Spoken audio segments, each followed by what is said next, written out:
Hi friends, welcome to Rihanna Designer channel. Sleeve ஓட சென்டர்ல bow shapeல எப்படி டிசைன் வச்சு ஸ்டிச் பண்றது அப்படின்றத இந்த வீடியோல பார்க்கலாம். இந்த ஸ்லீவ் வந்து ஸ்பேஸ் சில்க்ல ஸ்டிச் பண்றேன். ஸோ உள்ள வந்து நான் சாட்டின் கிளாத் வந்து லைனிங்காக கொடுக்குறேன். 8 இன்ச் லென்த் இருக்க ஸ்லீவ் எடுத்திருக்கேன். அதாவது 7 இன்ச் கரெக்டான லென்த் கூட 1 இன்ச் ஆட் பண்ணி 8 இன்ச் வச்சிருக்கேன். மடிப்பு கிட்ட இருந்து இது வரைக்கும் 6.5 இன்ச் வச்சிருக்கேன். எக்ஸ்ட்ரா 2 இன்ச் சீம் அலவன்ஸ்க்கு விட்டு 8.5 இன்ச். இப்போ ஸ்லீவோட கீழ் ரவுண்ட் வந்து 5.5 இன்ச் இருக்கு. எக்ஸ்ட்ரா 2 இன்ச் வந்து சீம் அலவன்ஸ்க்கு. இப்போ ஸ்லீவோட மெயின் கிளாத் எடுத்துக்கிட்டேன். இப்போ ரெண்டாக ஃபோல்ட் பண்ணி போட்டிருக்கேன். இந்த மெயின் கிளாத்தை லைனிங்கில் வந்து 8 இன்ச் லென்த் எடுத்திருந்தேன். ஸோ மெயின் கிளாத்தில் வந்து 10 இன்ச்சாக எடுத்துக்கிறேன். இப்போ கிளாத்தோட அகலம் லைனிங் கிளாத்தில் வந்து 8.5 இன்ச் இருந்தது. ஸோ இந்த மெயின் கிளாத்தில் வந்து நான் 15 இன்ச் எடுத்திருக்கேன். நான் லைனிங் கட் பண்ணியிருந்தேன் இல்லையா ஸ்லீவை, அதை வந்து இந்த மாதிரி ஓரத்தில் போட்டுக்கிறேன். ஓரத்தில் போட்டு சென்டரில் 6.5 இன்ச் அளவுக்கு மெயின் கிளாத் வந்து நான் எக்ஸ்ட்ரா எடுத்திருக்க கிளாத்தில் தான் நம்ம போ ஷேப்பில் வைக்க போகிறோம். சென்டரில் எக்ஸ்ட்ரா இருக்க கிளாத் கிட்ட வந்து நான் கட் கொடுத்துக்கிறேன். இந்த மாதிரி கட் கொடுத்துக்கிட்டா நம்ம அந்த அளவுக்கு வந்து போ மாதிரி ரெடி பண்ணிடலாம். இப்போ இந்த மெயின் கிளாத்ல வந்து சென்டர் இந்த மடிப்பு இருக்கு இல்லையா, அந்த மடிப்பு கிட்டையும் நான் கட் கொடுத்துக்கிறேன். ஏன்னா அதான் நம்ம மெயின் கிளாத்தோட சென்டர். கட் கொடுத்துக்கிறேன். இப்போ சென்டர் கிட்ட கட் கொடுத்துட்டோம். அது எக்ஸ்ட்ரா கிளாத் வச்சிருந்தோம் இல்லையா ப்ளீட்ஸ்க்காக, அந்த இடத்துல கட் கொடுத்துருக்கோம். ஸோ இந்த ரெண்டு கட்டும் இந்த மாதிரி மடிக்கிறேன். ஸோ சென்டர் கட் கிட்ட இருந்து இந்த கட் கொடுத்துருக்கேன் இல்லையா, ஸோ அந்த இடத்துல மடிச்சு அதோட சென்டர் இந்த மாதிரி நான் கட் கொடுத்துக்கிறேன். இந்த மாதிரி கட் கொடுத்ததுக்கப்புறம் நான் கிளாத்தை ஓப்பன் பண்ணிக்கிறேன். மடிச்சு போட்ட கிளாத்தை ஓப்பன் பண்ணிட்டு இப்போ வந்து இந்த இடத்துல வந்து நம்ம ப்ளீட்ஸ் மாதிரி வைக்கணும். சென்டர்ல கட் கொடுத்தோம் இல்லையா, அந்த கட் கிட்ட வந்து பக்கத்தில் ஒரு கட் இருக்கும். ஸோ அந்த கட் பண்ண கிளாத்தை வந்து இந்த மாதிரி ப்ளீட்ஸ் மாதிரி இந்த சென்டர் கட் கொடுத்துருக்கோம் இல்லையா, அந்த கட்க்கு மேலே இந்த கிளாத்தை வைக்கணும். வச்சு இந்த மாதிரி நான் பின் பண்ணிக்கிறேன். ஸோ இதே மாதிரி அந்த சென்டர் கட் கிட்ட இருந்து இந்த சைடு கட் கொடுத்துருப்பேன். ஸோ இந்த கட் கொடுத்துருக்க அந்த கிளாத்தை அப்படியே பிடிச்சி இந்த சைடு ஒரு ப்ளீட்ஸ் மாதிரி வச்சு அப்படியே இந்த இடத்துலையும் நான் பின் பண்ணிக்கிறேன். இந்த மாதிரி ரெண்டு சைட்லையும் பின் பண்ணிட்டேன். லென்த்து மெஷர் பண்ணிக்கிறேன். ஸோ லென்த்து மெஷர் பண்ணி அதோட அந்த லென்த்தோட சென்டர் இப்போ எனக்கு வந்து 10 இன்ச்சு வருதுன்னா அதோட சென்டர் 5 இன்ச்சு கிட்ட நான் மார்க் பண்ணி அப்படியே லைன் போட்டு இப்போ இங்கே ப்ளீட்ஸ் வந்து ஸ்டார்ட் ஆகுது. ஸோ இந்த இடத்துல நான் ஊசி நூல் கோர்த்து வச்சிருக்கேன். ஊசி நூலில் சின்ன சின்னதாக ஸ்டிச் பண்ணிட்டு அப்படியே நம்ம வந்து கேதர்ஸ் மாதிரி அப்படியே ரெடி பண்ணிக்கணும். இந்த மடிப்பு கிட்ட இருந்து அந்த சைடு மடிப்பு வரும் இல்லையா, அந்த ப்ளீட்ஸோட மடிப்பு கீழே, ஸோ அந்த மடிப்பு வரைக்கும் இந்த மாதிரி குட்டி குட்டியாக நான் வந்து கேதர்ஸ் மாதிரி ஸ்டிச் பண்ணிக்கிறேன். இப்போ இந்த மாதிரி ஸ்டிச் பண்ணிட்டு நூலை நல்லா இழுத்துட்டோம் அப்படின்னா போல சென்டர்ல அப்படியே ஒன்னா சேர்ந்து கேதர்ஸ் இருக்கும் இல்லையா, ஸோ அந்த மாதிரி இருக்கும். அப்புறம் இன்னொரு தையல் போட்டுட்டோம் அப்படின்னா நம்மளுக்கு அந்த கேதர்ஸ் எல்லாம் ஒன்னா அப்படியே நின்றுடும். இப்போ இந்த மாதிரி ஸ்டிச் பண்ணதுக்கப்புறம் நம்மளுக்கு சென்டரில் வந்து போர்டு கேதர்ஸ் மாதிரி ரெடி ஆகிடும். இப்போ மேலேயும் கீழேயும் நம்ம பின் பண்ணதை ரிமூவ் பண்ணிடலாம். இந்த பின்னை ரிமூவ் பண்ணிட்டதுக்கப்புறம் நம்மளுக்கு அந்த இடத்துல வந்து அந்த போவோட கேதர்ஸ் வந்து ஒழுங்காக இல்லை.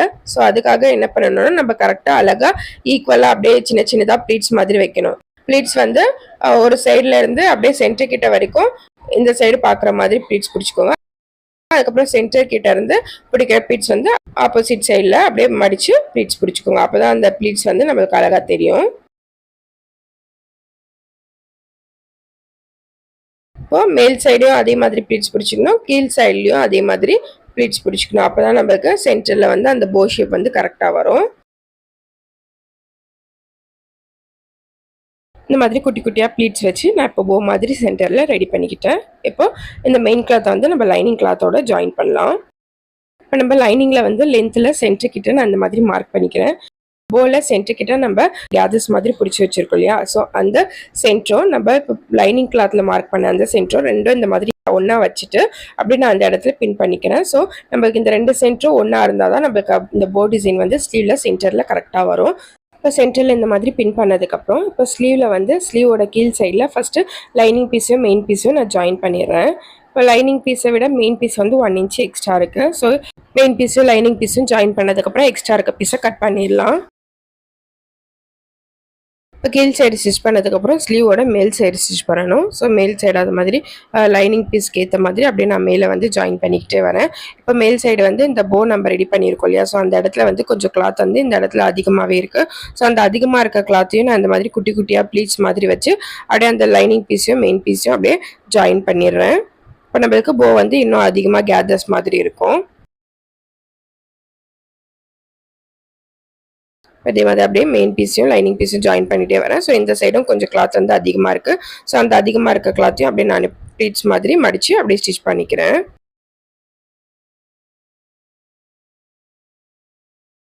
ஸோ இந்த மாதிரி நான் கீழேயும் மேலேயும் ஸ்டிச் பண்ணிட்டேன். ஸ்டிச் பண்ணதுக்கப்புறம் நம்மளுக்கு அந்த மெயின் பீஸில் எக்ஸ்ட்ரா இருக்க கிளாத் எல்லாத்தையும் அந்த லைனிங் பீஸ் ஷேப்க்கு ஏற்ற மாதிரி கட் பண்ணிக்கிறேன்.